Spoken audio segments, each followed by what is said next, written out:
আসসালামু আলাইকুম। আমরা আমাদের প্রিয় মানুষটির মুখে হাসি ফোটানোর জন্য মুখে কত ধরনের ক্রিম এবং নামি দামি ফেস ওয়াশ ইউজ করে থাকি। মুখ থেকে যেন দুর্গন্ধ না আসে সেজন্য দুবার ব্রাশ করি, অথচ সব আপুদের গুরুত্বপূর্ণ আরেকটি সাইট হলো যোনিপথ, যেখান দিয়ে নাপাক পানি বের হয়। পিরিয়ড হওয়ার কারণে দুর্গন্ধ বের হচ্ছে, সুন্দর ত্বক কালো হয়ে যাচ্ছে, যার কারণে প্রিয় মানুষটির মুখ থেকে শুনতে হয়, আচ্ছা তোমার সব জায়গা সুন্দর, এখানে এত কালো কেন?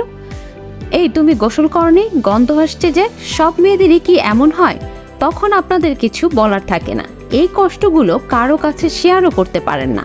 তাই আমরা আপনাদের জন্য নিয়ে আসলাম ভি ওয়াশ, যা ইউজ করলে কালো দাগগুলো ধীরে ধীরে চলে যাবে, দুর্গন্ধ আর থাকবে না। আর যেসব আপুদের বয়স 14 থেকে 15 বছর, তারা ইউজ করলে কখনো কালো দাগ হবে না ইনশাল্লাহ। এটা আপনারা যেভাবে ইউজ করবেন সেটা হলো গোসলের সময় অথবা ঘুমানোর আগে হাতের আঙুলে 2 থেকে 3 ফোঁটা নিয়ে 20 থেকে 30 সেকেন্ড মাসাজ করে তারপরে ওয়াশ করে ফেলবেন।